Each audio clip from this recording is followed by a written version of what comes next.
For years, the Oakland Police Department has been under pressure to address a pattern of questionable shootings by its officers. More than a decade after the infamous police abuse case known as the Riders, a federal judge is still trying to force the department to rein in its use of deadly force. The Bay Area News Group reviewed Oakland police shootings that occurred during the past 13 years. Among the newspaper's findings, police shot at least 117 people. At least 48 were wounded, 39 killed, including Gary King Jr.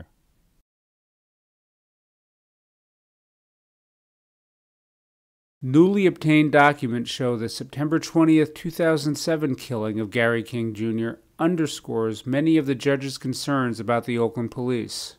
When Gary was a kid in Berkeley, we used to go to the police academy and we used to, talk with other officers because I wanted Gary to be an officer.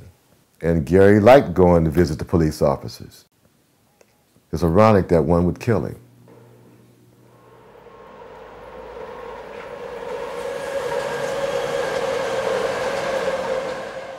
The officer who shot and killed King was Sergeant Patrick Gonzalez.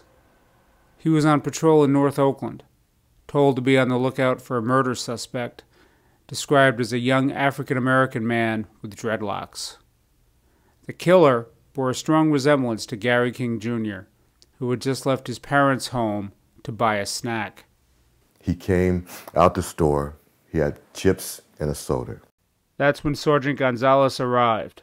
He went through traffic, got up in the parking lot of the liquor store. Gonzalez commanded his other friends to stop, don't come any further, just Gary come forward. And Gary came forward, and Gary asked him, "Why are you talking to me about anything?" He said, "What's in your pockets?" And Gary told him, and he says, "Show me." And Gary showed him his contents, and he pushed him out of his hands onto the ground.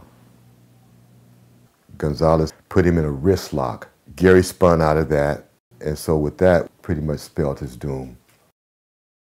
Every black parent tells their kids is how to deal with the police department. You always do what they tell you. You never confront them even when you're right. You don't. And that's how you survive. The violent struggle continued outside the view of the security camera for about another 20 seconds. Gonzalez used his taser, but King was able to break free and started to run. The witnesses said that he just took out his gun, aimed it at him, came up with pow-pow in the back. And that was the end of my son.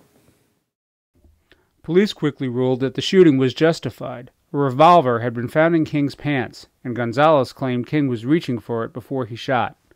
But when King's family sued police, conflicting testimony raised a serious question. Did Gonzalez really know there was a gun when he fired the fatal shots? As King lay dying, Gonzalez told another officer to give him CPR, but he never warned him that King was still armed. And both officers later said they were the one who first searched King and found the gun in his shorts. Experts who reviewed documents about the shooting for this newspaper said the conflicts are huge. Common sense says to me that if I care about the officers that are assisting me, I want to make sure they're safe. So I'm going to tell them if I believe this person is armed. And if that's not done, then either I don't care or I never thought the person was armed. If I don't think the person has a weapon or a gun, then there's no reason for me to say it. But if I believe that, then I'm going to let them know. It's easy for someone to analyze a case much later and form their own opinion because everyone sees things differently. Oakland Police Chief Howard Jordan could not discuss the actions of Gonzalez because state law makes police personnel files confidential, and Patrick Gonzalez did not respond to requests for interviews. But Jordan was quick to point out one simple thing justifies the use of deadly force: an officer's fear of imminent danger. There's a lot of people in Oakland that are carrying guns, and not just guns that, when I came on, it was unusual to find high-powered weapons, 30, 100-round magazine drum weapons. Those were all unheard of. Today, they're very commonplace in this particular community. And to me, that just speaks volumes to the challenges that we face every day in trying to protect the citizens of Oakland. Folks that we're dealing with out in the street have no regard for human life. They certainly don't have regards or respect for law enforcement when it comes to confronting us with violence or trying to take our lives. But Gary King Sr. says his son was not that kind of person. He was just a kid who made a terrible mistake about getting a gun to protect himself. He believes his son tried to run away because he didn't want to embarrass his family with a gun arrest. The gun with Gary, he was at his girlfriend's house. These guys broke in the house, held a gun on Gary and his girlfriend while they robbed the place, scared the dickens out of him. Gary probably took this little beat-up gun that didn't work as a protection from those people or whatever, because Gary wasn't involved in anything of crime. No, I'm not being biased by this. Gary was not involved in crime. Well, Gary was a good kid. He really was a good kid. This is him laying him to rest. And that's him when he was born. After months of inquiries from this newspaper, and almost 6 years since Gary King's death, the Alameda County District Attorney finally issued a report on the case. It cleared Gonzalez, echoing the findings from Oakland Police Internal Affairs. Patrick Gonzalez continues to work for the Oakland Police. Now, he's known as a hero.